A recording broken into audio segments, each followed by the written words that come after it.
Après avoir étudié le chapitre 1 en détail, il est maintenant temps d'examiner le chapitre 2. Si le premier traite essentiellement de la liberté religieuse sous ses aspects philosophiques, politiques et sociaux, le deuxième a davantage pour but de la légitimer. Pour ce faire, l'Église conciliaire va tenter de nous faire croire que sa doctrine libérale trouverait sa source aux origines mêmes du christianisme. Ne craignant pas de vociférer le moindre blasphème, elle ira jusqu'à prétendre que le Christ et les apôtres en personne étaient les instigateurs d'une telle déchéance. Chapitre 2. La liberté religieuse à la lumière de la révélation.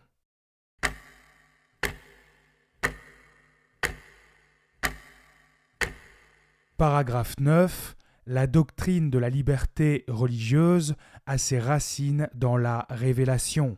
Ce que ce concile du Vatican déclare sur le droit de l'homme à la liberté religieuse a pour fondement la dignité de la personne dont, au cours des temps, l'expérience a manifesté toujours plus pleinement les exigences à la raison humaine. Comme vous le savez, les mots liberté religieuse ne sont rien de plus qu'une expression faisant référence à un ensemble de prérogatives reconnues et approuvées par l'Église conciliaire à toute personne indépendamment de ses intentions. Il est donc possible de remplacer dans cet extrait les mots soulignés en rouge par n'importe quel droit reconnu par Dignitatis Humanae. Nous obtenons alors par exemple la phrase suivante. Ce que ce concile du Vatican déclare sur le droit de l'homme a communié avec les démons et de leur bâtir des temples partout dans le monde a pour fondement la dignité de la personne dont, au cours des temps, l'expérience a manifesté toujours plus pleinement les exigences à la raison humaine.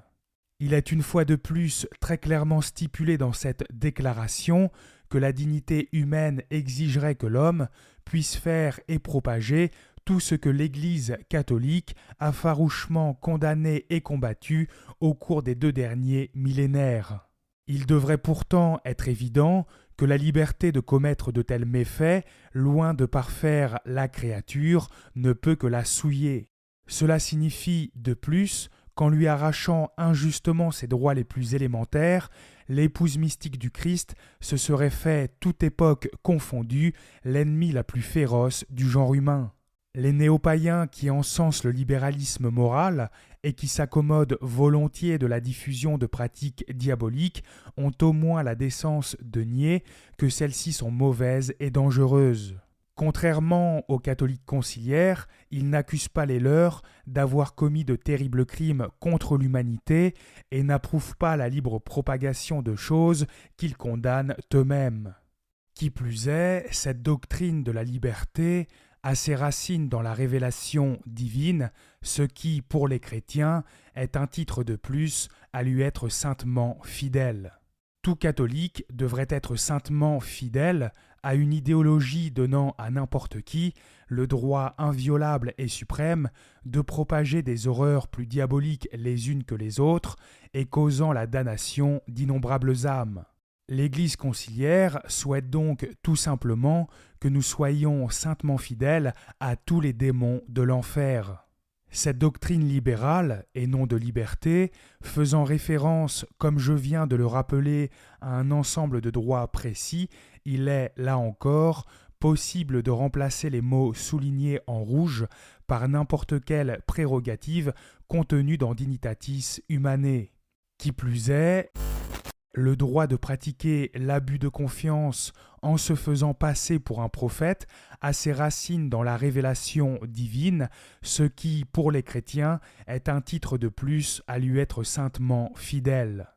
Il est, je l'espère, inutile de réfuter l'idée que la liberté de faire et de propager tout ce que l'Église affirme venir du diable ferait partie d'une quelconque révélation divine. La secte moderniste nous donnera d'ailleurs l'occasion de démontrer toute la fausseté de cette thèse en balayant les arguments saugrenus qu'elle avancera dans la suite de ce document pour la défendre. Enfin, j'attire votre attention sur le fait qu'il est bien fait mention d'une doctrine contenue dans la Révélation et non pas d'une pastorale prétendument adaptée aux années 1960. Il est visiblement nécessaire de rappeler une telle évidence puisque les pseudo-conservateurs n'éprouvent aucune honte à faire comme si les extraits qui contredisent leurs explications loufoques n'existaient pas. En effet, bien que la Révélation n'affirme pas explicitement le droit à l'exemption de toute contrainte extérieure dans le domaine religieux, elle dévoile dans toute son ampleur la dignité de la personne humaine, elle montre en quel respect le Christ a tenu la liberté de l'homme dans l'accomplissement de son devoir de croire à la parole de Dieu, et elle nous enseigne de quel esprit doivent se pénétrer dans leur action les disciples d'un tel maître. L'Église conciliaire est absolument incapable de citer la moindre référence provenant des Saintes Écritures, de la tradition ou du magistère attestant de l'existence de la liberté religieuse dans la Révélation. Cela n'est pas surprenant dans la mesure où il n'existe aucune trace de cette doctrine dans toute l'histoire du catholicisme. Cette institution malfaisante le reconnaît d'ailleurs très clairement, puisqu'elle avoue elle-même que la Révélation n'affirme pas explicitement le droit à l'exemption de toute contrainte dans le domaine religieux. Dans le but de nous faire croire que la liberté religieuse serait fondée sur le message évangélique, Paul VI et ses sbires n'ont dès lors d'autre solution que de prétendre qu'elle y serait tout au moins contenue de manière implicite. Pour ce faire, ils tentent de nous endormir en nous expliquant que la Révélation dévoile dans toute son ampleur la dignité de la personne humaine.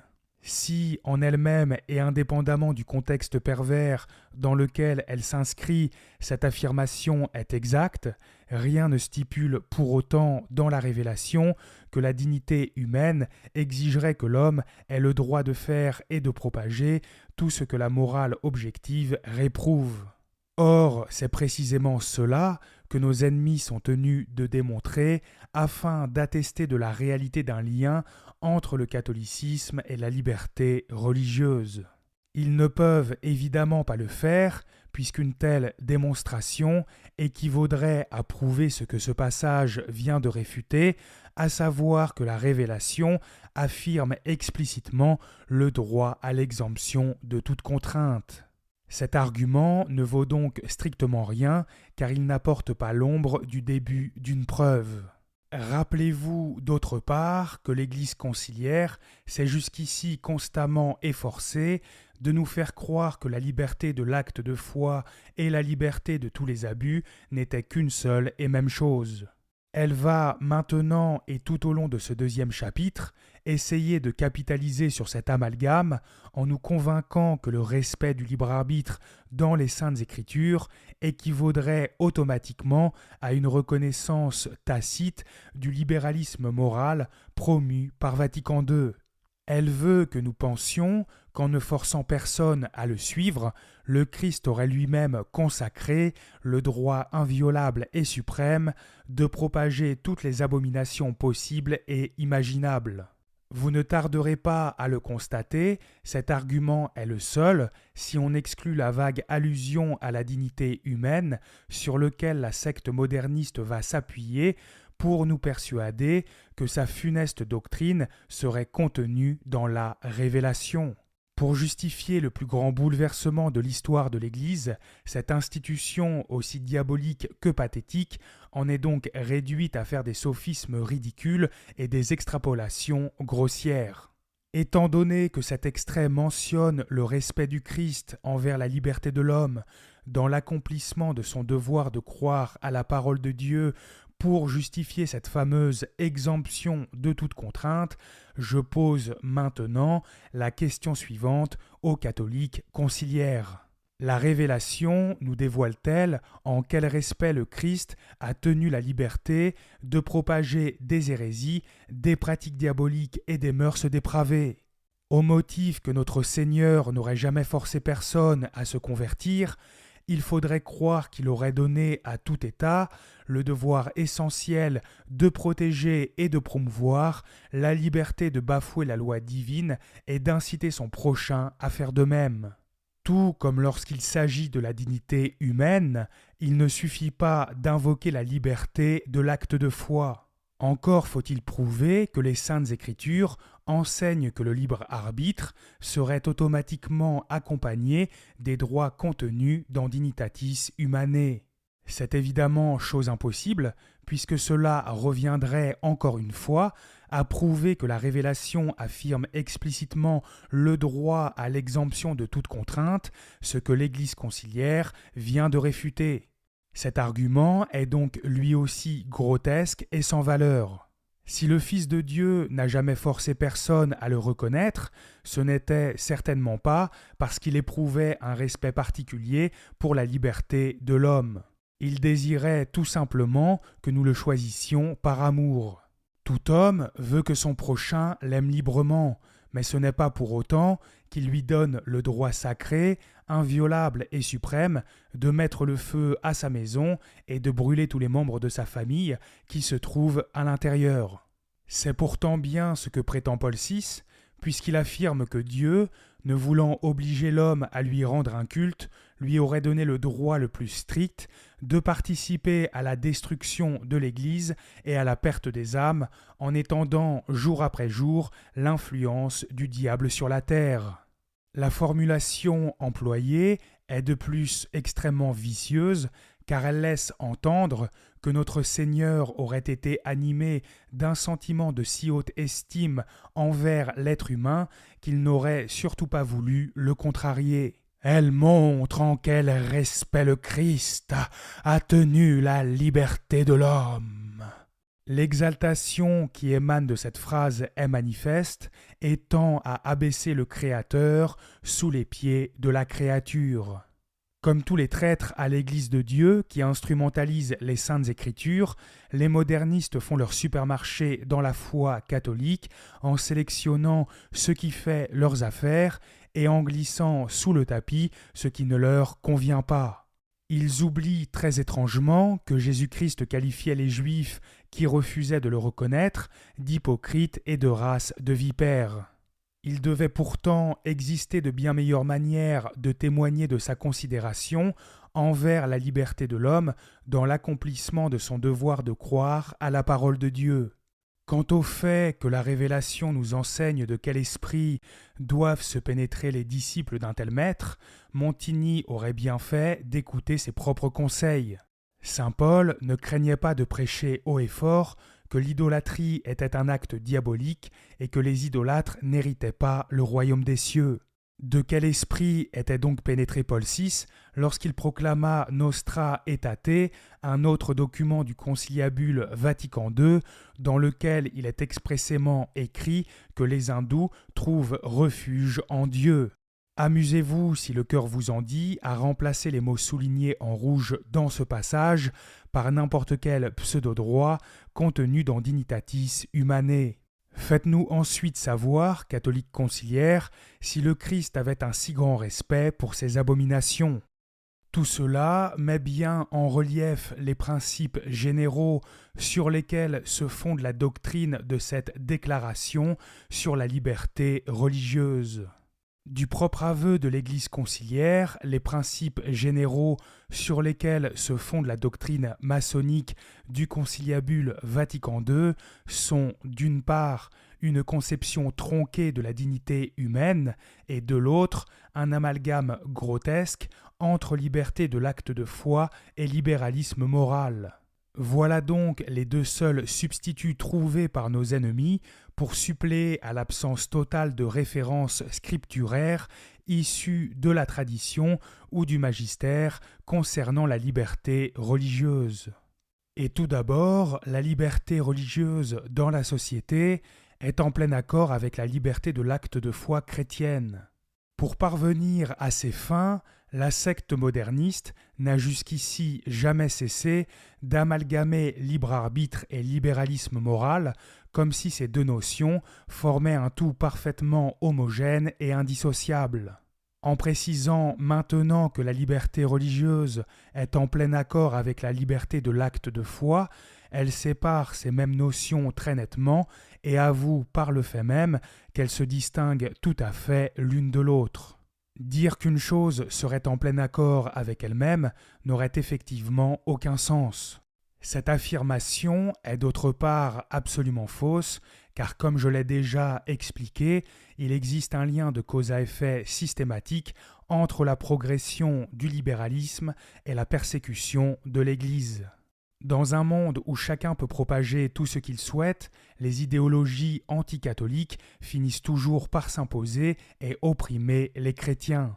Cette société où chacun pourrait s'exprimer librement sans jamais être menacé par autrui n'est qu'un vulgaire fantasme, car le diable n'arrêtera jamais de persécuter ceux qui restent fidèles à Jésus-Christ.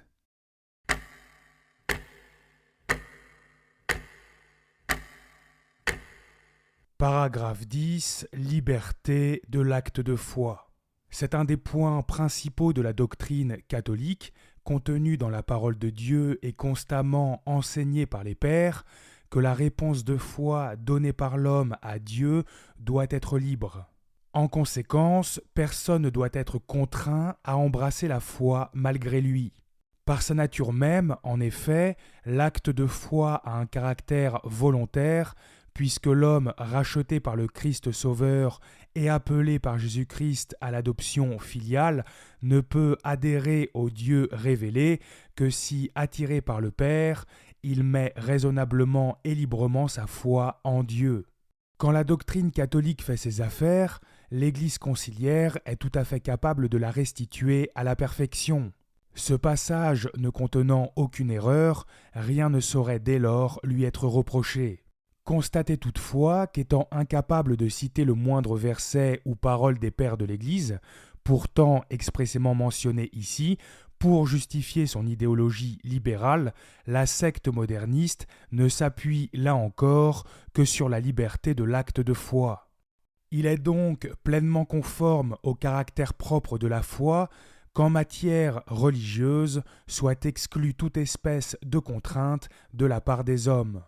Cette conclusion illustre à nouveau parfaitement la malhonnêteté et la perversité du conciliabule Vatican II. Sa volonté d'amalgamer libre arbitre et libéralisme moral est ici indéniable. Elle nous abreuve d'un beau discours très catholique sur l'importance du respect de la liberté de l'acte de foi pour ensuite aboutir à la conclusion que l'homme devrait en conséquence être exempté de toute contrainte. Cette exemption de toute contrainte n'est, comme vous le savez désormais, rien d'autre qu'un synonyme de liberté religieuse et, par extension, de tous les droits qui la constituent. Réécrivons donc cette phrase en remplaçant les mots soulignés en rouge par n'importe quel droit prévu par Dignitatis Humanae pour mieux faire ressortir toute l'absurdité de la logique moderniste. Il est donc pleinement conforme au caractère propre de la foi qu'en matière religieuse, n'importe qui puisse manifester l'efficacité singulière de la sorcellerie ou du spiritisme. Le raisonnement auquel nous sommes ici confrontés est toujours le même. Personne ne doit être forcé de se convertir, donc tout le monde a le droit de faire et de propager le mal dans la société. Partant, un régime de liberté religieuse contribue de façon notable à favoriser un état de choses dans lequel l'homme peut être sans entrave, invité à la foi chrétienne, peut l'embrasser de son plein gré et la confesser avec ferveur pendant toute sa vie. À travers Dignitatis Humanae, l'Église conciliaire pose les fondements d'une doctrine intemporelle et universelle, ne devant plus jamais être remise en question. Elle nous impose un idéal social dans lequel chacun serait libre de pratiquer et de diffuser sa religion sans jamais subir de quelconque pression de la part de l'État comme de ses semblables. Cette utopie grotesque est bien évidemment irréalisable et ne peut conduire, comme je le disais précédemment, qu'au triomphe d'idéologies antichrétiennes, diabolisant l'Église et opprimant ses enfants. En ayant ouvert les portes de l'Occident au libéralisme moral le plus total, les modernistes ont activement participé à la propagation de toutes les abominations, véhiculant directement ou indirectement la haine du catholicisme. Nous ne sommes certes plus ouvertement persécutés du fait de notre foi, mais sournoisement et sous couvert de justice sociale. Lutte contre le sexisme, la pédophilie, l'homophobie, l'islamophobie, l'antisémitisme, etc. La liberté religieuse ne contribue donc en rien, ni de façon notable, ni même de façon subtile, à favoriser un état de choses dans lequel l'homme pourrait être sans entrave invité à la foi chrétienne. Cela est d'autant plus vrai que l'Église conciliaire attribue à l'État le devoir essentiel de protéger et de promouvoir une liberté consistant, entre autres choses, à abuser son prochain et à l'éloigner de la vérité. La doctrine répugnante de Paul VI n'a fait qu'accélérer la destruction de notre héritage bimillénaire partout où elle a été instaurée. Qui, mis à part un pseudo-conservateur malhonnête, peut-il nier que plus le libéralisme progresse et plus la foi recule? Et combien parmi vous, catholiques conciliaires, ont-ils le courage de confesser publiquement leur foi avec ferveur dans un environnement devenu si hostile aux chrétiens? Vos évêques sont d'ailleurs bien les derniers à avoir le courage de faire une telle chose et à se battre pour défendre l'Église. Il est vrai que la liberté religieuse pourrait éventuellement constituer un certain progrès là où les chrétiens sont ouvertement persécutés et où les peuples sont forcés de souscrire à de graves erreurs les conduisant en enfer. Tel est notamment le cas des pays communistes ou musulmans. À défaut de pouvoir y instaurer le règne social de notre Seigneur Jésus-Christ, l'Église pourrait tout du moins sauver une partie de ses populations. Pour ce faire, il faudrait néanmoins revoir les fondements philosophiques de la liberté religieuse, car il ne servirait à rien de convertir des âmes à un faux catholicisme faisant l'apologie du relativisme moral. Seule une forme bien particulière de liberté religieuse pourrait donc constituer un progrès relatif, forme qui n'a bien entendu jamais été promulguée lors du conciliabule Vatican II et qui ne serait finalement que l'expression d'une certaine tolérance circonscrite dans le temps et l'espace. Force est hélas de constater que la politique moderniste est incapable de remplir une telle mission, puisque comme je viens de le dire, elle pousse les âmes à embrasser l'hérésie et ne peut ainsi en sauver aucune, et qu'elle n'a de toute façon jamais produit en ces lieux le moindre fruit positif. La liberté religieuse n'a en effet jamais été promulguée qu'en terre originellement chrétienne et n'a exclusivement profité qu'aux cultes et idéologies diaboliques. Qui de vous, catholiques conciliaires, accepterait de se faire arracher tout ce qu'il possède par des gens qui ne le laisseraient même pas ramasser les miettes qui tombent de leur table? En Arabie Saoudite, un chrétien ne peut même pas faire son signe de croix en public sans risquer d'être jeté en prison. Quoi qu'il en soit, ce sujet est secondaire, car si une certaine forme de liberté religieuse peut constituer un progrès, elle ne le peut qu'en comparaison des maux plus grands qu'elle remplace. Lorsqu'il est cependant question d'en faire un idéal social intemporel et universel, elle ne peut être regardée que comme une abomination contrevenant à tous les principes élémentaires de la tolérance. Oser prétendre que nous bafouerions la dignité humaine en réprimant les pires immoralités, alors même que cela serait approprié et profiterait au bien commun, est un scandale absolu.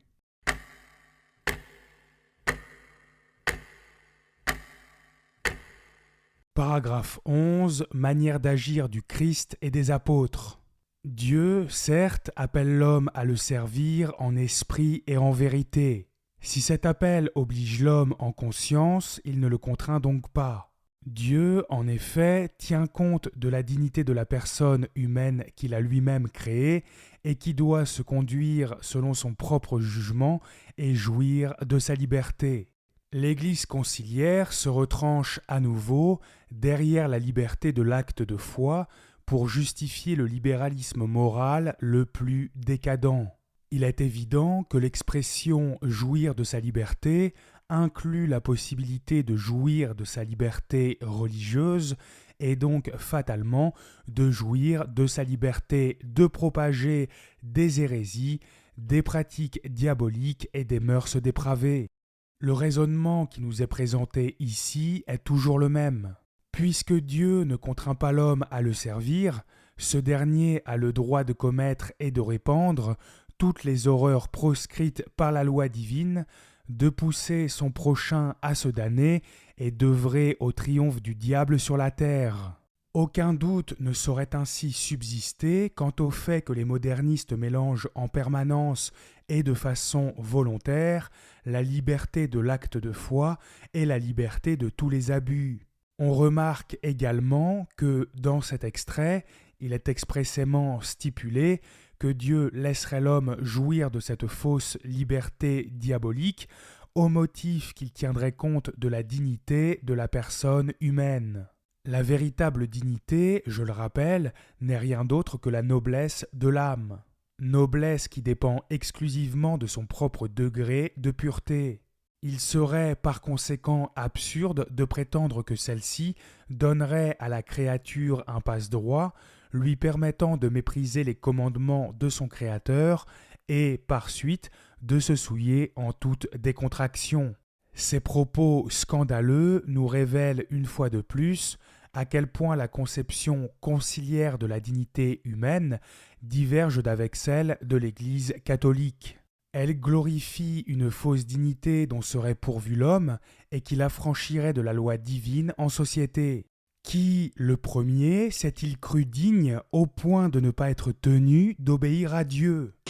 Qui, le premier, s'est-il estimé noble au point d'avoir le droit de manifester l'efficacité singulière de sa doctrine diabolique sans même satisfaire à l'obligation de chercher la vérité et d'y adhérer ?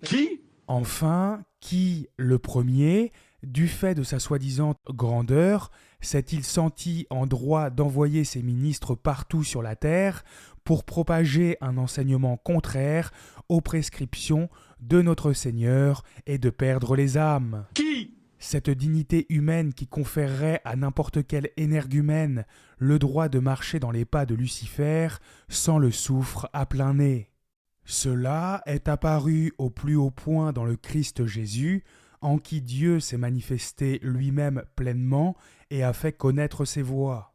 Serait apparu au plus haut point dans le Christ Jésus le respect d'une dignité conférant à l'homme le pseudo-droit de mépriser ses commandements, de se faire passer pour le Messie ou encore, entre bien d'autres choses, d'ériger une fausse église pour supplanter la vraie. Le Christ, en effet, notre Maître et Seigneur doux et humble de cœur, a invité et attiré ses disciples avec patience. Va maintenant s'ensuivre une série d'affirmations vicieuses dont le but est d'introduire l'idée d'un Messie passif et laxiste qui aurait permis à l'homme de faire tout ce qu'il désirait pour ne pas contrarier sa liberté de croire de plein gré en la parole de Dieu.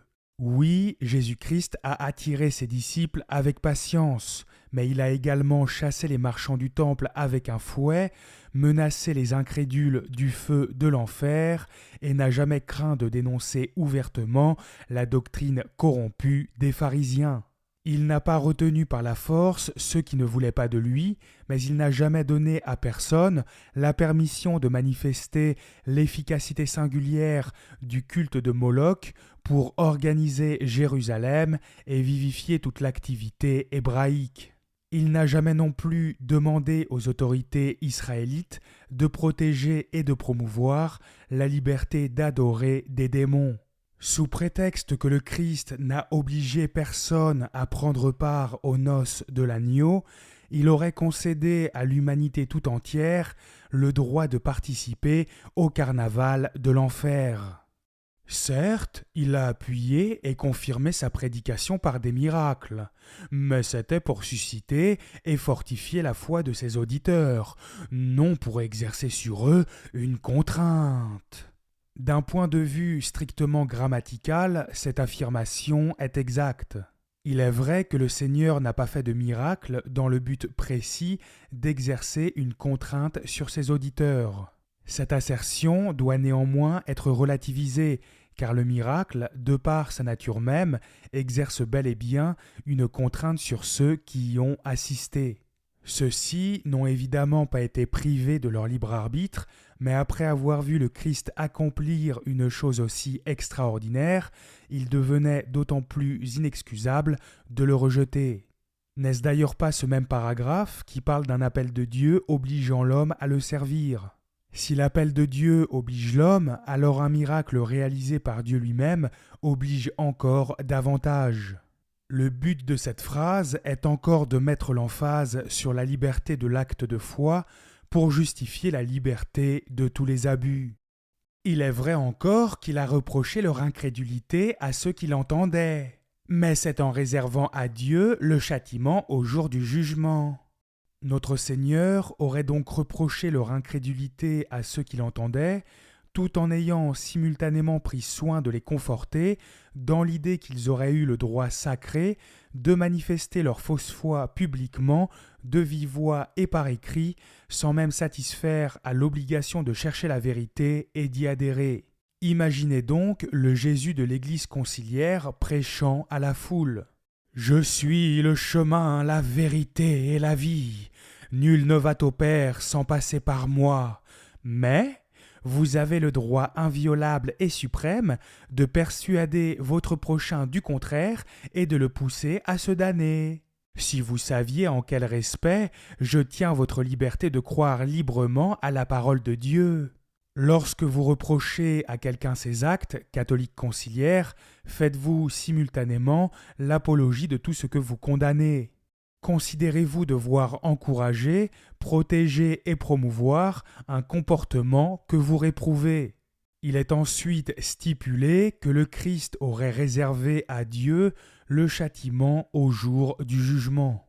Par de tels propos, la secte moderniste insiste encore sur l'idée d'un Messie passif et laxiste qui aurait volontiers laissé l'homme faire tout ce qu'il désirait.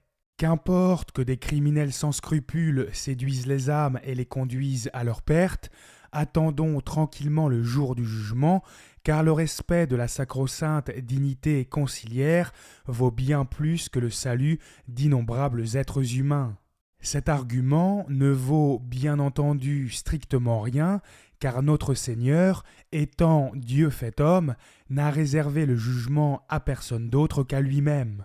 Le but de sa première venue n'était pas de rendre la justice, mais de se faire connaître de tous pour que, comme je l'ai déjà dit, nous l'acceptions dans un acte d'amour.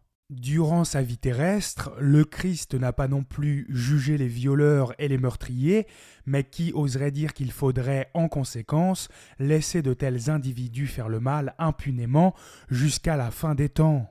Dans Romains chapitre 13, versets 1 à 4, saint Paul nous dit que toute âme soit soumise aux autorités supérieures, car il n'y a point d'autorité qui ne vienne de Dieu, et celles qui existent ont été instituées par lui. C'est pourquoi celui qui résiste à l'autorité résiste à l'ordre que Dieu a établi, et ceux qui résistent attireront sur eux-mêmes une condamnation. Car les magistrats ne sont point à redouter pour les bonnes actions, mais pour les mauvaises. Veux-tu ne pas craindre l'autorité ? Fais le bien, et tu auras son approbation. Car le prince est pour toi ministre de Dieu pour le bien. Mais si tu fais le mal, crains, car ce n'est pas en vain qu'il porte l'épée, étant ministre de Dieu pour tirer vengeance de celui qui fait le mal et le punir. Les saintes Écritures ne nous ont jamais interdit de réprimer le mal ou d'empêcher les malfaiteurs de détruire la société. Bien au contraire, elle nous enseigne que ceux qui résistent à l'autorité civile, pourvu qu'elle soit juste, résistent à l'ordre établi par Dieu et méritent en conséquence d'être châtiés pour cela. Force est pourtant de constater que le Christ n'a jamais contraint physiquement qui que ce soit à l'observance des lois étatiques. Il est donc absolument ridicule et malhonnête d'instrumentaliser la vie de notre Seigneur pour justifier le libéralisme moral. À défaut de pouvoir nous faire croire que le refus du Christ de servir de gendarme équivaudrait à rendre toute justice illégitime, l'Église conciliaire veut tout du moins nous persuader que les méfaits pseudo-religieux échapperaient à toute sanction. Or, les méfaits religieux bafouent tout autant l'ordre établi par Dieu que n'importe quel délit ou crime.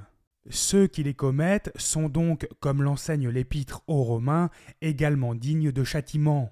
Pour défendre l'impunité des criminels religieux, la secte moderniste n'invoque, comme toujours, que la liberté de l'acte de foi.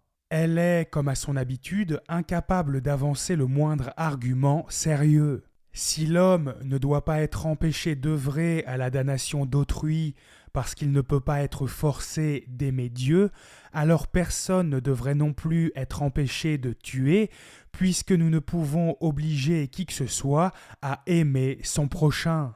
Si un tel raisonnement suffit à justifier le meurtre des âmes, alors il devrait également permettre de justifier le meurtre des corps. Cela est d'autant plus vrai que celui qui tue une âme cause un préjudice éternel, tandis que celui qui tue un corps ne fait que causer un préjudice temporel. Il est donc évident que ceux qui bafouent la loi divine, même en se cachant derrière des motifs prétendument spirituels, doivent répondre de leurs actes lorsque cela est possible. Nous observons d'autre part un changement total de paradigme entre le premier et le deuxième chapitre. Jusqu'ici, la liberté religieuse nous était notamment présentée comme honorable, véridique, juste et faisant partie intégrante du bien commun. Si les droits concédés par Dignitatis Humanae sont aussi irréprochables que le début de cette déclaration le prétendait, comment l'Église conciliaire peut-elle maintenant chercher à légitimer son idéologie libérale en invoquant le fait que le châtiment serait réservé à Dieu ? Si la liberté religieuse est conforme à la volonté divine, il devrait normalement être impossible de châtier ceux qui en usent, car pour qu'il y ait châtiment, il doit logiquement y avoir méfait. Ce bouleversement dogmatique nous prouve une fois de plus que l'Église conciliaire enseigne absolument n'importe quoi. Elle affirme que nous ne devrions pas empêcher l'usage d'une liberté qui s'exercerait, je le rappelle, dans de justes limites, car Dieu seul pourrait châtier ceux qui ne respectent pas les justes limites imposées par la morale objective. Si ce passage en lui-même semble ne condamner que l'incrédulité de ceux qui entendaient notre Seigneur, il n'en est rien. Il est absolument impératif pour comprendre le véritable sens de cet extrait, de le replacer dans son contexte. L'ensemble de ce paragraphe ne sert en effet qu'à justifier le pseudo-droit de se conduire selon son propre jugement et de jouir de sa liberté, sous-entendue religieuse. Si donc jouir d'une liberté qui consiste à propager des hérésies, des pratiques diaboliques et des mœurs infâmes est conforme à la vérité et à la justice, personne ne devrait logiquement être condamné pour cela. Lorsqu'il a envoyé ses apôtres dans le monde, il leur a dit « Celui qui aura cru et aura été baptisé sera sauvé, mais celui qui n'aura pas cru sera condamné. » En quoi devrions-nous croire au juste pour être sauvés ? Que la vraie religion donnerait à tout homme le droit sacré de manifester l'efficacité singulière de l'hérésie ? Que le vrai Dieu aurait établi un ordre dans lequel n'importe qui pourrait propager la communion avec les démons ? Que le Fils de Dieu aurait institutionnalisé la liberté de se faire passer pour le Messie ? Si la doctrine de Vatican II venait du Saint-Esprit, alors il nous faudrait croire en une religion sans queue ni tête qui assurerait la protection de tout ce qu'elle réprouve elle-même. Par de tels propos, l'Église conciliaire avoue de plus indirectement être coupable du plus grand génocide de l'histoire de l'humanité. Elle donne à tous les criminels qui peuplent la surface de la terre une liberté d'action totale, liberté leur permettant notamment d'éloigner les âmes naïves de la vérité, alors que celles-ci seront, du propre aveu de la secte moderniste, condamnées à l'enfer éternel si elles ne croient pas. Il se trouvera, comme toujours, des pseudo-conservateurs qui ne comprennent rien à rien et qui affirmeront qu'une âme peut de toute façon être sauvée à condition qu'elle soit de bonne foi. Là n'est pas la question, car permettre à des gourous machiavéliques de séduire les âmes mal affermies ne consiste ni plus ni moins qu'à leur donner carte blanche pour induire en tentation leurs victimes et les pousser par conséquent à se corrompre volontairement. De ce fait, quand l'Église conciliaire protège la liberté d'induire en tentation son prochain par tous les moyens possibles et imaginables, alors qu'elle-même sait pertinemment que ceux qui se laisseront séduire brûleront pour l'éternité, elle fait couler le sang des pécheurs elle-même. Mais reconnaissant que de l'ivraie avait été semé avec le froment, il ordonna de les laisser croître l'un et l'autre jusqu'à la moisson qui aura lieu à la fin des temps. Dans les Saintes Écritures, le froment et l'ivraie font respectivement référence au Fils de Dieu et au Fils du diable. Par cette allégorie, Jésus-Christ signifiait sa volonté de faire preuve de patience envers tous les pécheurs et de leur donner le temps nécessaire pour se repentir et faire pénitence. Il n'est donc, dans ce passage de l'Évangile, aucunement question de laisser proliférer le mal en attendant que Dieu daigne rendre la justice. Saint Thomas d'Aquin, dans la Somme théologique, nous enseigne comment il faut interpréter cette parabole. Quant à ces paroles du Seigneur, laisser croître le bon et le mauvais grain jusqu'à la moisson, on voit comment il faut les entendre d'après ce qu'il ajoute. Dans la crainte qu'en cueillant la zizanie, vous n'arrachiez en même temps avec elle le bon grain. Par là, le Seigneur montre assez, comme le dit saint Augustin lui-même, que quand cette crainte n'existe pas, c'est-à-dire quand le crime d'un individu est connu de tout le monde et qu'il est exécré de tous, au point qu'il n'a point du tout ou presque point de défenseurs au moyen desquels il puisse faire un schisme, on ne doit pas laisser dormir la sévérité de la discipline. Saint Thomas d'Aquin et saint Augustin, deux des plus grands docteurs de l'Église, n'ont eux-mêmes jamais eu l'idée d'interpréter la parabole du bon grain et de l'ivraie comme une injonction de laisser le mal faussement religieux se répandre librement. La preuve en est qu'ils parlent de ne pas laisser dormir la sévérité de la discipline quand un individu n'est pas en mesure de faire un schisme. Si saint Thomas et saint Augustin nous parlent de schisme, c'est bien qu'il est ici question de méfaits d'ordre religieux. Il se trouvera certainement des pseudo-conservateurs pour prétendre que cette parabole ferait seulement référence à ceux qui usent négativement de leur libre arbitre pour renier Dieu. Je rappelle donc à ces brillants théologiens, puisqu'ils sont si durs d'oreille, que l'ensemble de ce paragraphe ne sert qu'à justifier le droit de se conduire selon son propre jugement et de jouir de sa liberté, sous-entendue religieuse. Cela est d'autant plus évident lorsqu'on lit ce paragraphe d'une seule traite plutôt que de s'arrêter sur chaque phrase en particulier. Dignitatis Humanae affirme donc bel et bien que le Seigneur aurait ordonné de laisser le champ libre à des criminels usant de leur liberté, c'est-à-dire de l'ensemble des droits contenus dans cette déclaration, pour faire le mal. Mais encore, puisque Dignitatis Humanae amalgame systématiquement libre arbitre et libéralisme moral comme s'il ne s'agissait que d'une seule et même chose, il serait absolument hypocrite et malhonnête d'opérer une distinction entre ces deux notions maintenant que cela devient embarrassant pour l'Église conciliaire.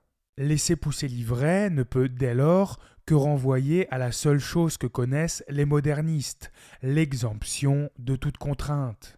Le raisonnement de ces faux chrétiens est sans surprise toujours le même. Puisque nous ne pouvons forcer personne à se convertir, l'homme doit pouvoir se conduire selon son propre jugement et jouir de sa liberté. Il faut réserver le jugement à Dieu.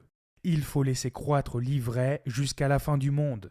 Tout cela, bien évidemment, ne signifie qu'une seule et même chose, à savoir ne jamais s'opposer au mal religieux. Insistons sur le fait que l'Église conciliaire ne pourrait pas tenir un tel discours si elle n'était pas parfaitement consciente que la liberté religieuse était viscéralement mauvaise.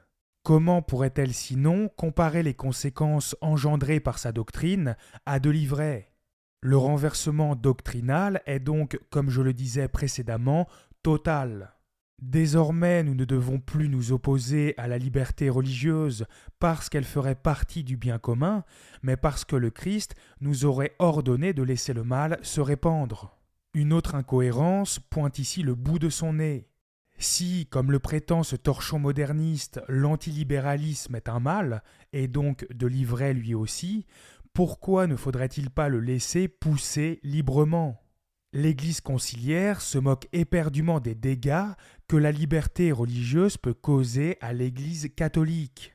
Le seul « mal » qui l'inquiète, et pour lequel elle a en conséquence mandaté l'État, est l'opposition au relativisme moral. Pour l'Église conciliaire, il y a donc le bon ivraie qu'il ne faudrait surtout pas empêcher de pousser, c'est-à-dire les hérésies, les pratiques diaboliques et les mœurs infâmes, et le mauvais ivraie qu'il faudrait systématiquement réprimer, à savoir le respect de la loi naturelle et divine. Ne se voulant pas messie politique dominant par la force, il préféra se dire fils de l'homme, venu pour servir et donner sa vie en rançon pour une multitude. Il se montra le parfait serviteur de Dieu, qui ne brise pas le roseau froissé et n'éteint pas la mèche qui fume encore. L'Église conciliaire continue de mettre toujours plus d'emphase sur la douceur de notre Seigneur pour en faire le Messie passif et laxiste dont elle a besoin pour parvenir à ses fins. Elle cherche encore une fois, et contre le bon sens le plus élémentaire, à nous convaincre de ne pas nous opposer à ce que Dieu n'a pas lui-même combattu par la force durant son court passage sur terre. La démonstration ayant déjà été faite que cela n'est pas un argument sérieux, il est inutile de s'arrêter davantage dessus. Il reconnut le pouvoir civil et ses droits, ordonnant de payer le tribut à César, mais en rappelant que les droits supérieurs de Dieu doivent être respectés. Rendez à César ce qui est à César, et à Dieu ce qui est à Dieu. Étant l'auteur du pouvoir civil et de ses droits, le Christ ne pouvait que les reconnaître. Quel est donc l'intérêt de mentionner une telle chose, sinon de laisser entendre que notre Seigneur se serait lui-même soumis à l'État et que nous devrions en conséquence en faire autant? Que le Fils de Dieu se soumette au pouvoir civil est tout à fait normal, car en se faisant homme, il voulut endosser pleinement la condition humaine. Il faut toutefois prendre en considération que le but de ces propos est de légitimer le droit de se conduire selon son propre jugement et de jouir de sa liberté religieuse. L'Église conciliaire affirme donc que le Christ aurait reconnu un pouvoir civil ayant lui-même eu le devoir, et par conséquent le droit, de protéger et de promouvoir la liberté de propager tout ce qui vient du diable.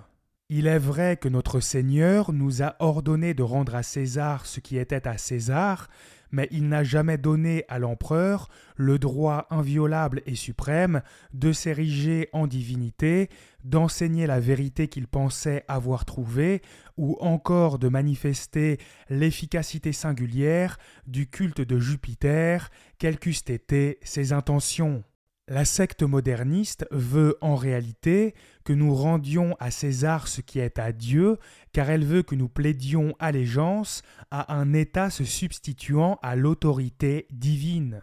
Tel est bien le cas puisque ce dernier, en s'arrogeant le droit de protéger et de promouvoir tout ce que la loi naturelle et surnaturelle condamne s'arroge également le droit de définir le bien et le mal. Pour mieux nous faire accepter cet épouvantable blasphème, les modernistes l'accompagnent d'une démonstration fallacieuse d'intégrité qui n'engage comme toujours à rien. Il est ici fait mention des droits supérieurs de Dieu, mais ceux-ci ne sont, sans surprise, jamais définis clairement. Cela n'est pas un hasard, car dans cette éventualité apparaîtraient alors des contradictions si flagrantes qu'elles risqueraient de susciter un rejet d'autant plus important de la liberté religieuse. Il est, par exemple, impossible, sans léser la majesté divine, de reconnaître à l'homme le pseudo-droit de diffuser des fausses doctrines attribuant à de faux dieux des œuvres qui ne sont pas les leurs. La justice consistant précisément à rendre à chacun ce qui lui est dû, une injustice serait dès lors commise en protégeant la liberté de tout mettre en œuvre pour déposséder aux yeux du monde entier le vrai Dieu de tous les honneurs et mérites qui lui reviennent exclusivement. Combien de catholiques conciliaires crieraient à l'injustice si dans le cadre de leur travail, tous leurs mérites se voyaient attribués à l'un de leurs collègues? Ils s'indigneraient bien vite pour ce qui ne serait finalement qu'un maigre préjudice en comparaison de ce qu'ils trouvent parfaitement normal d'arracher à notre Seigneur. Cela n'est ni plus ni moins que de l'hypocrisie. La preuve est ainsi faite que la liberté religieuse ne respecte aucunement les droits supérieurs de Dieu. N'oublions pas non plus que Vatican II ne fait du Christ qu'une divinité parmi tant d'autres dans l'ordre juridique de la société.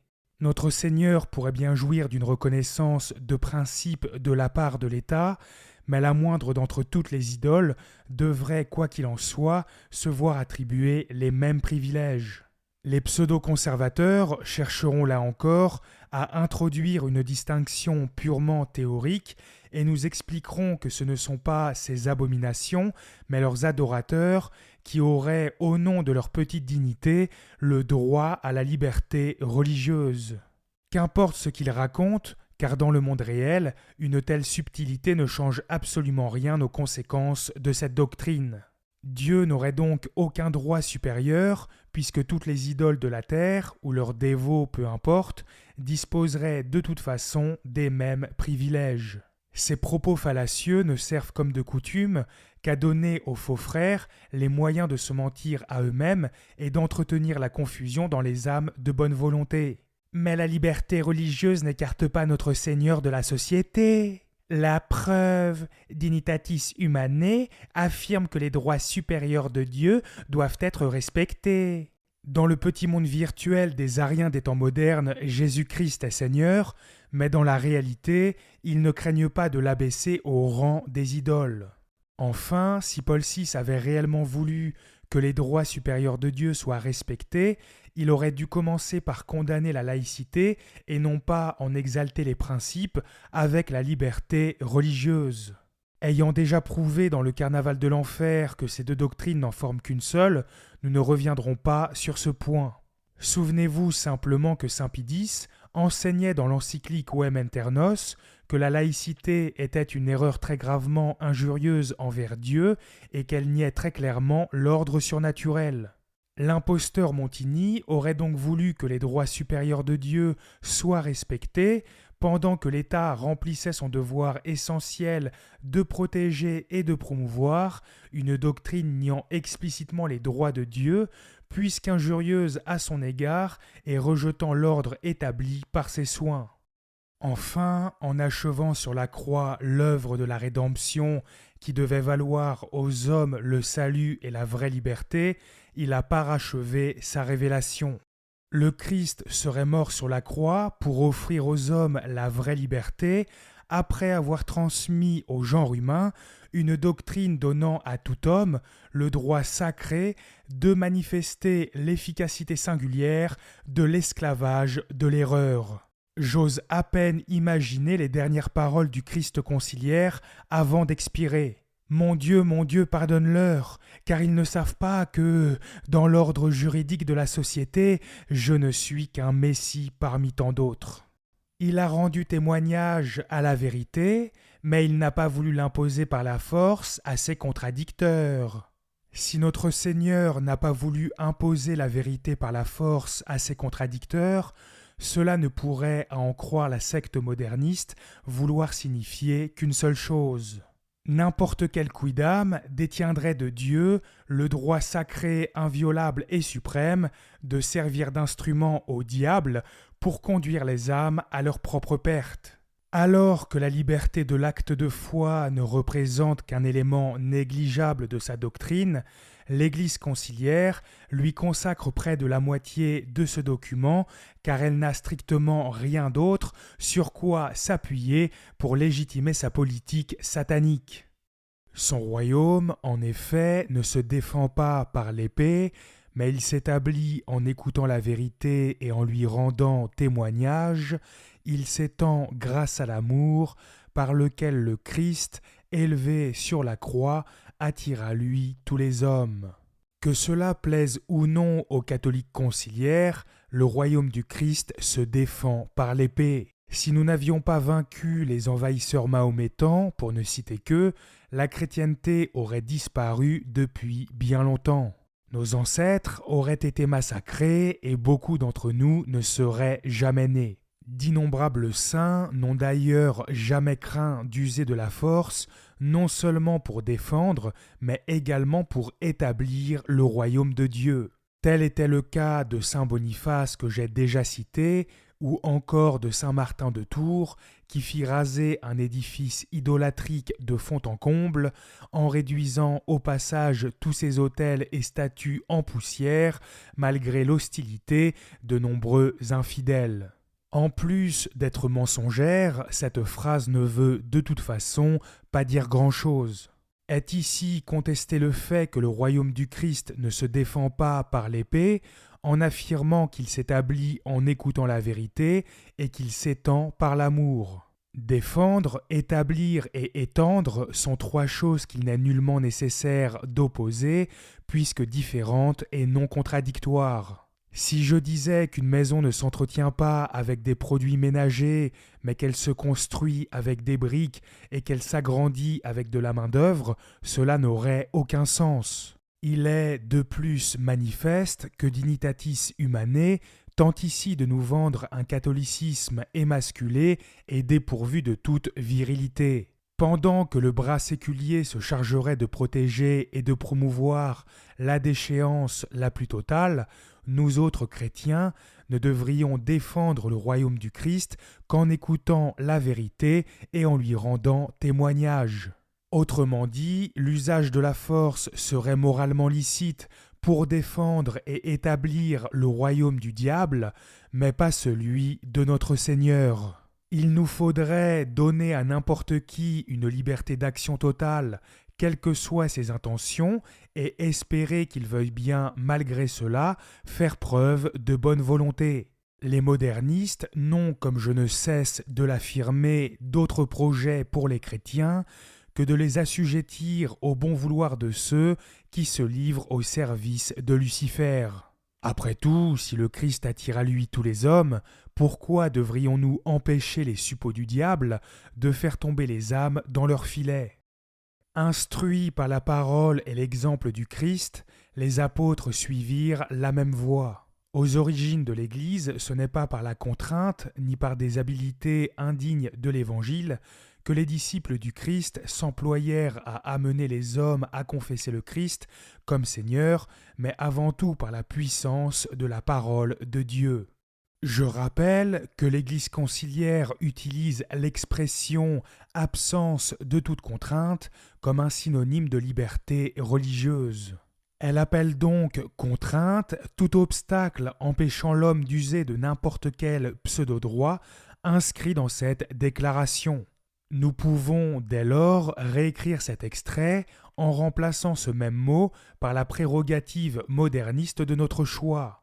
Instruits par la parole et l'exemple du Christ, les apôtres suivirent la même voie. Aux origines de l'Église, ce n'est pas en s'opposant à la propagation de toutes les abominations venant du diable, ni par des habiletés indignes de l'Évangile que les disciples du Christ s'employèrent à amener les hommes à confesser le Christ comme Seigneur, mais avant tout par la puissance de la parole de Dieu. Une fois de plus, l'Église conciliaire affirme insidieusement que nous ne devrions jamais recourir à la force, mais uniquement nous appuyer sur la parole de Dieu pour combattre le mal. Son dessein ne cesse d'apparaître plus clairement au fur et à mesure que nous avançons dans la lecture de ce document. En réalité, elle se moque éperdument de la dignité humaine ou de guider les âmes au ciel. Son unique obsession est de neutraliser les seules forces capables d'entraver les plans du diable, c'est-à-dire les catholiques fidèles à leur baptême. Tout est conçu dans ce document pour nous rendre le plus passifs possible face au mal, mais ne vous y trompez pas, celui qui ne combat pas l'ennemi s'en fait le complice. Il est encore évident qu'en parlant d'habileté indigne de l'Évangile, la secte moderniste englobe tout ce qui s'oppose à la liberté religieuse.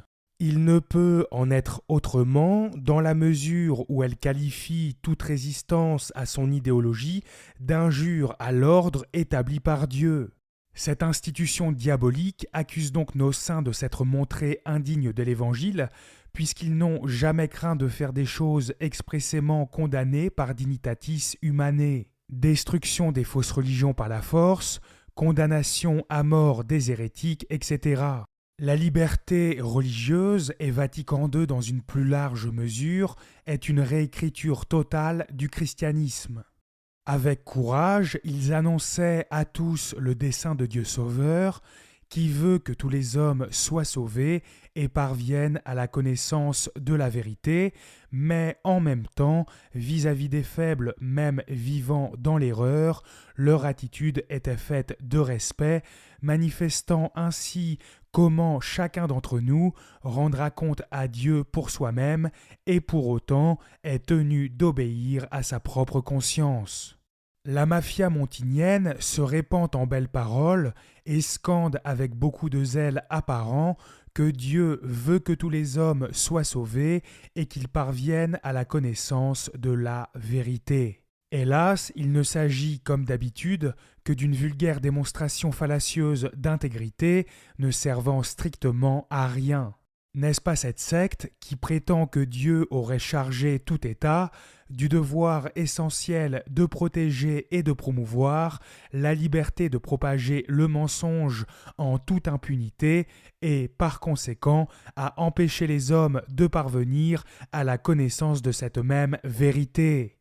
N'est-ce pas cette secte qui affirme que Dieu aurait établi un ordre dans lequel n'importe qui serait libre de pratiquer l'abus de confiance et de pousser ainsi son prochain dans la géhenne? Il nous est ensuite dit que l'attitude des apôtres était faite de respect vis-à-vis des faibles vivant dans l'erreur, manifestant ainsi comment chacun d'entre nous rendra compte à Dieu pour soi-même. L'Église conciliaire s'approprie à nouveau un verset biblique dont elle tord complètement le sens pour parvenir à ses fins. Dans cet épître, saint Paul se contente tout simplement de mettre un terme aux disputes entre certains chrétiens. Ces derniers se chamaillaient régulièrement concernant la licéité de tel ou tel aliment ou encore de l'importance de telle ou telle fête. Étant encore fortement imprégnés de la loi juive, il leur était très difficile de s'en détacher. N'oublions pas non plus que les dissensions existaient aussi entre les païens convertis qui ne voyaient pas tous d'un bon œil le fait de manger des viandes sacrifiées aux idoles.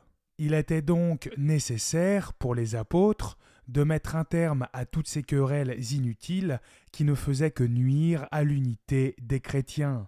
C'est pourquoi saint Paul mit fin à ce débat en donnant à tous des instructions précises permettant d'éviter le désordre et le scandale. Les faibles dont il est ici question sont donc les faibles dans la foi catholique, c'est-à-dire ceux qui se scandalisaient pour des choses sans réelle importance.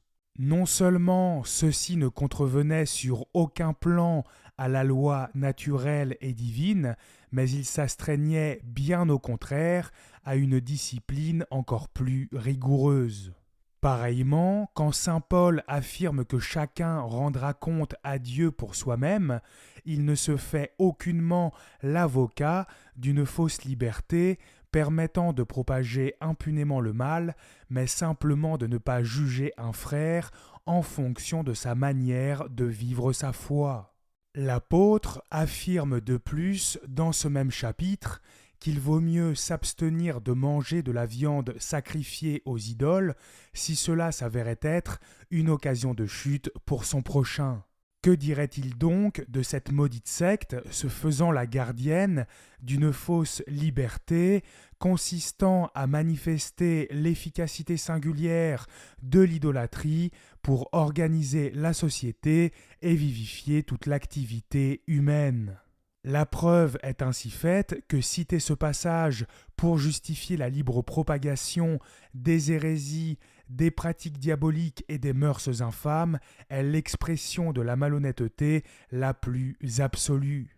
Et que les pseudo-conservateurs ne prétendent pas que tel n'est pas le raisonnement que l'on tente ici de nous imposer, car la conclusion à laquelle aboutit l'Église conciliaire est que chacun serait tenu d'obéir à sa propre conscience. Cela peut sembler anodin, mais n'oublions pas que les modernistes prétendent honteusement qu'il serait tout à fait possible de faire usage de l'intégralité des droits contenus dans Dignitatis Humanae sans trahir sa conscience. Nous pourrions donc remplacer l'expression soulignée en rouge dans cet extrait par n'importe quoi que l'Église conciliaire affirme qu'il serait possible de faire sans n'avoir rien à se reprocher. Mais en même temps, vis-à-vis des faibles, même vivant dans l'erreur, leur attitude était faite de respect, manifestant ainsi comment chacun d'entre nous rendra compte à Dieu pour soi-même et pour autant est tenu de faire et de propager toutes les abominations qui viennent du diable s'il estime être en devoir d'agir ainsi. Sous couvert de défendre la liberté de faire ce qui nous semble juste, la secte moderniste défend en réalité la liberté de violer impunément la loi naturelle et divine. Elle emploie une locution exprimant une idée à laquelle tout le monde donne aisément son assentiment, suivre sa conscience, et y incorpore discrètement des idées proprement scandaleuses.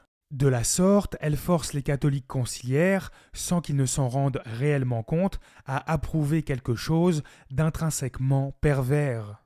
C'est ce qu'elle faisait déjà dans l'extrait précédent, en jouant sur le double sens du mot « contrainte ». Elle faisait en sorte d'employer ce mot dans un contexte où il était très facile de l'interpréter comme un comportement bafouant la liberté de l'acte de foi, alors qu'elle en avait préalablement modifié la définition en y ajoutant sournoisement la pseudo-liberté de faire impunément le mal. Dans les Actes des Apôtres, chapitre 13, versets 6 à 11, il est écrit « Ayant traversé toute l'île jusqu'à Paphos, ils trouvèrent un individu, magicien, faux prophète juif nommé Bar-Jésus, qui était auprès du proconsul Sergius Paulus, homme avisé. Celui-ci, ayant fait appeler Barnabé et Saul, cherchait à entendre la parole de Dieu. Mais Élymas, le magicien, car ainsi se traduit son nom, leur faisait opposition, cherchant à détourner de la foi le proconsul. Alors Saul, qui est aussi Paul, rempli d'Esprit Saint, fixa son regard sur lui et dit « Homme plein de toute fraude et de toute malice, fils du diable, ennemi de toute justice, ne cesseras-tu pas de pervertir les voies droites du Seigneur ? Et maintenant, voici que la main de Dieu est sur toi, et tu seras aveugle sans voir le soleil pour un temps. » À l'instant, l'obscurité et les ténèbres tombèrent sur lui, et se tournant de tous côtés, il cherchait qui le mènerait par la main.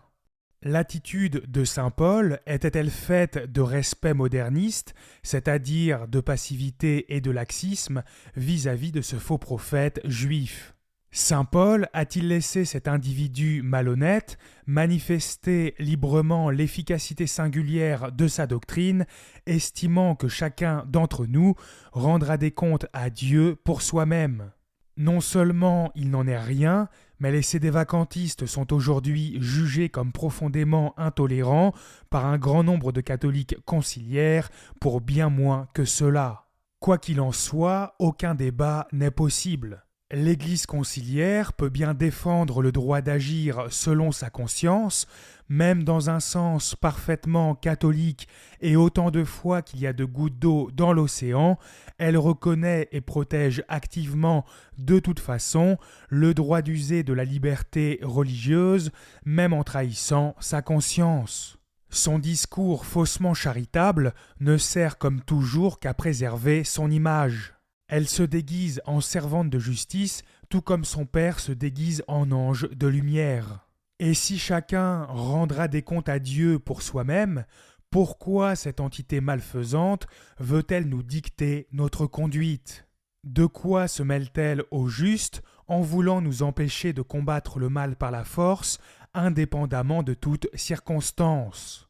Qu'elle nous laisse donc rendre des comptes à Dieu pour nous-mêmes et pour les choix que nous avons faits.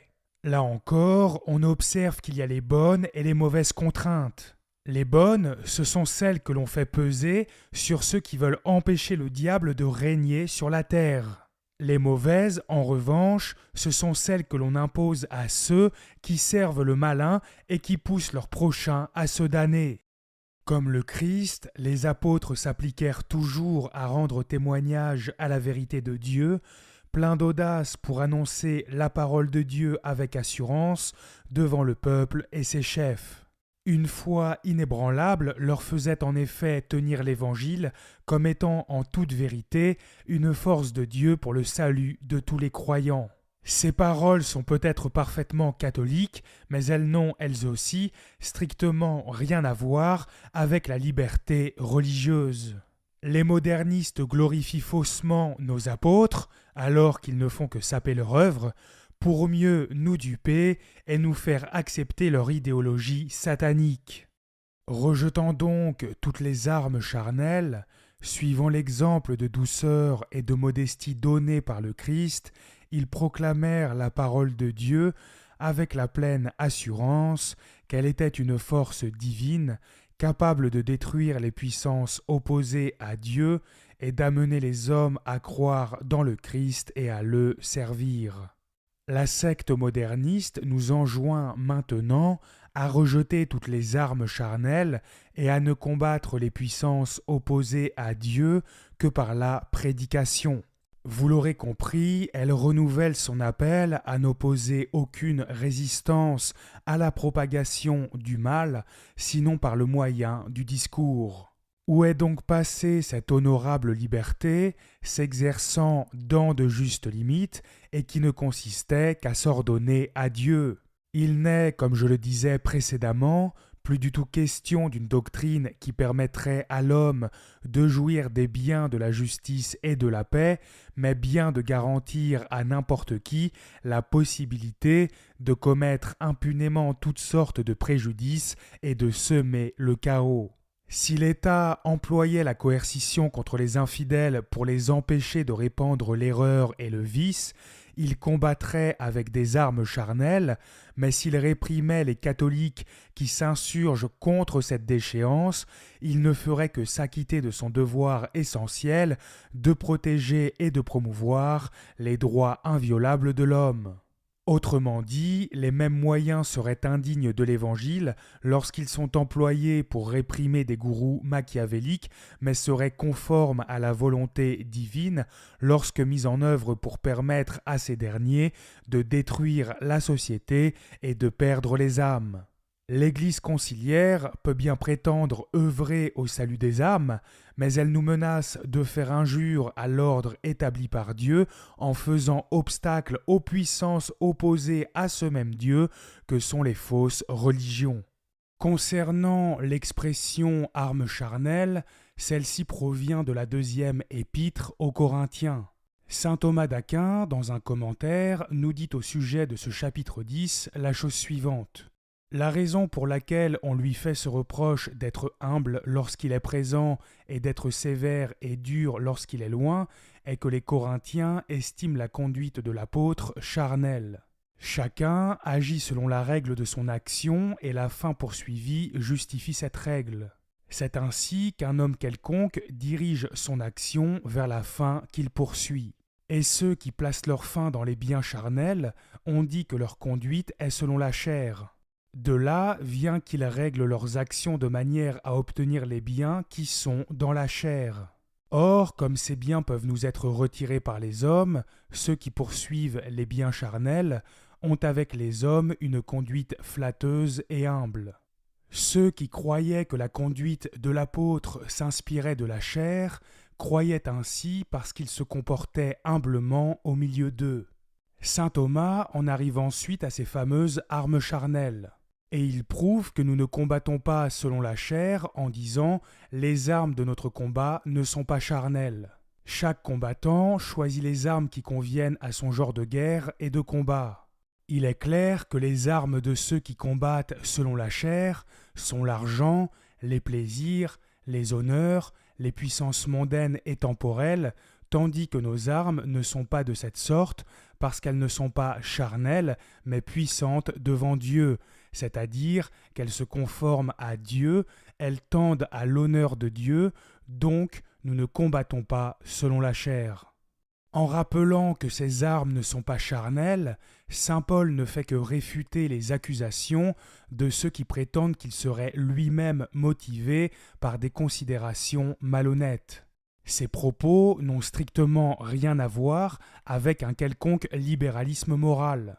Jamais dans ce passage il n'a donc été question de condamner toute forme de coercition afin de garantir la libre propagation de toutes les abominations condamnées par l'Église.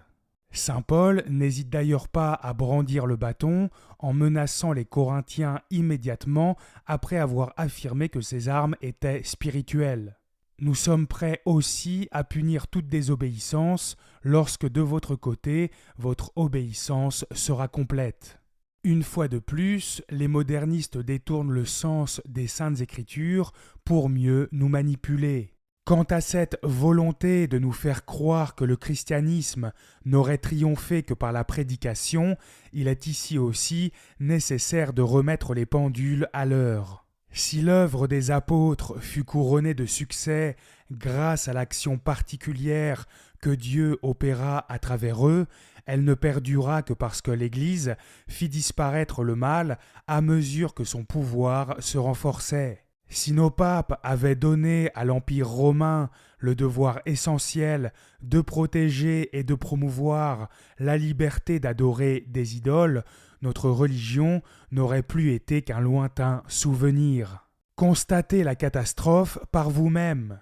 60 ans après le conciliabule Vatican II, la chrétienté est déjà en ruine dans les pays où elle était encore florissante. Comme leur maître, les apôtres reconnurent eux aussi l'autorité civile légitime. Il n'y a pas d'autorité qui ne vienne de Dieu, enseigne l'apôtre, qui en conséquence ordonne que chacun se soumette aux autorités en charge, celui qui résiste à l'autorité se rebelle contre l'ordre établi par Dieu. Cet extrait témoigne parfaitement de la perfidie moderniste.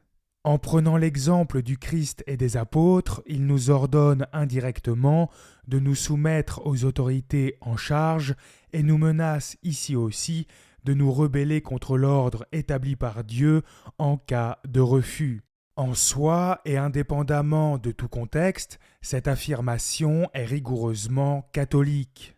Néanmoins, si nos ennemis en appellent aux Saintes Écritures, ce n'est, bien entendu, pas pour que nous nous soumettions au véritable ordre établi par Dieu, que décrivait d'ailleurs parfaitement saint Pie X dans l'encyclique Vem Internos. Après avoir encensé un faux idéal social tout au long de ce document, les modernistes instrumentalisent maintenant saint Paul pour nous faire croire que celui-ci nous aurait ordonné de nous soumettre à l'ordre établi par Dieu tel que le conçoit frauduleusement Vatican II. Tout comme il le faisait déjà avec le mot contrainte ou l'expression obéir à sa propre conscience, il dénature les termes ordre établis par Dieu en y incorporant des choses s'opposant expressément à la volonté divine.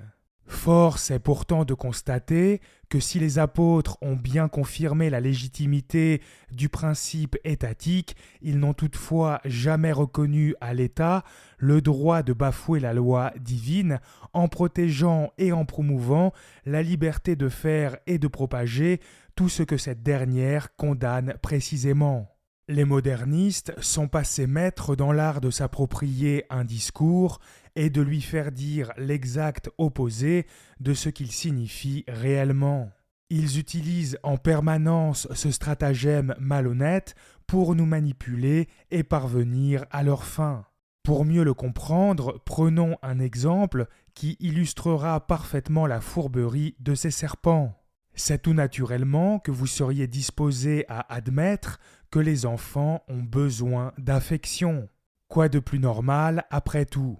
Si, par malheur, un pédophile voulait maintenant vous instrumentaliser de la même manière que le font les modernistes avec nos apôtres, il n'aurait, pour justifier ses penchants criminels, besoin que d'élargir la définition du mot « affection » en y incluant des éléments de nature sexuelle. De la sorte, ce pervers arriverait très facilement à vous faire dire ce que vous n'avez jamais dit. Mais vous voyez bien que Jean-Michel approuvait la pédophilie. La preuve, il disait lui-même que les enfants avaient besoin d'affection. Il est évident qu'un tel individu, même en vous citant avec la plus grande exactitude, ne ferait que vous calomnier, car le plus important n'est pas de restituer vos propos mot pour mot, mais de traduire fidèlement votre pensée.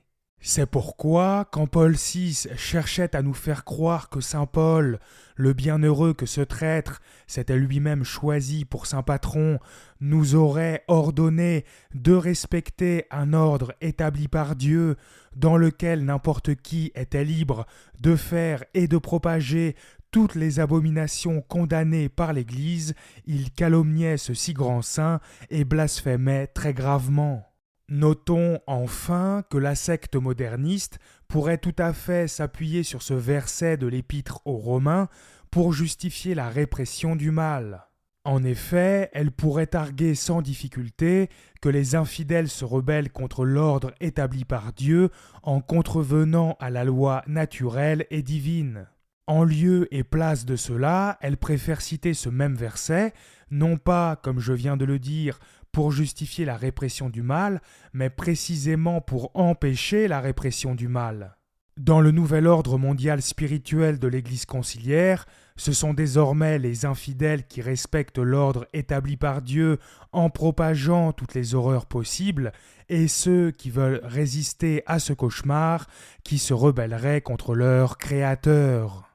Mais, en même temps, ils ne craignirent pas de contredire le pouvoir public qui s'opposait à la sainte volonté de Dieu. Il faut obéir à Dieu plutôt qu'aux hommes. Cette voie, d'innombrables martyrs et fidèles l'ont suivie en tout temps et en tout lieu. Dire que le Christ et les apôtres se seraient soumis au pouvoir public tout en lui résistant offre à chacun la possibilité de placer le curseur de la soumission où bon lui semble. Tenir un discours laissant la porte ouverte à de multiples interprétations permet à l'Église conciliaire de faire la promotion du libéralisme le plus dégénéré tout en rassurant les moins corrompus d'entre ses fidèles. Les plus progressistes comprendront que notre Seigneur et ses premiers disciples ont collaboré avec un État ultralibéral, se faisant ainsi ses complices, tandis que les pseudo-conservateurs ne verront là qu'une approbation relativement restreinte du pouvoir civil. Quiconque a de l'intelligence comprendra qu'il est de toute façon impossible de donner une interprétation réellement catholique à de tels propos. La sainte volonté de Dieu, à en croire Dignitatis Humanae, se réaliserait à travers un ordre social dans lequel n'importe qui aurait le droit sacré, inviolable et suprême de vivre selon sa propre conception du bien et du mal. De ce fait, lorsque les apôtres contredisaient le pouvoir public, ils n'auraient logiquement jamais pu l'interpeller pour des raisons touchant à la foi et aux mœurs. Cela n'aurait absolument eu aucun sens puisqu'ils auraient eux-mêmes glorifié le relativisme moral. Notons au passage que l'Église conciliaire ne recule devant aucun blasphème et qu'elle ose maintenant prétendre que nos martyrs, qui ont pourtant préféré mourir plutôt que de renier la vérité, auraient eux aussi collaboré avec des autorités civiles piétinant la loi naturelle et divine. Il est, d'autre part, manifeste que cette déclaration se contredit une fois encore de manière grotesque. Comment les apôtres auraient-ils pu reprocher à l'État de s'être opposé à la sainte volonté de Dieu tout en l'ayant simultanément chargé du devoir essentiel de protéger et de promouvoir une liberté s'opposant expressément à la sainte volonté de Dieu? On ne peut pas simultanément demander à un gouvernement d'observer la loi divine et de participer à la propagation du mal. Nous voici enfin arrivés à la fin de cette 5e partie. Dans la prochaine, nous terminerons ce chapitre 2.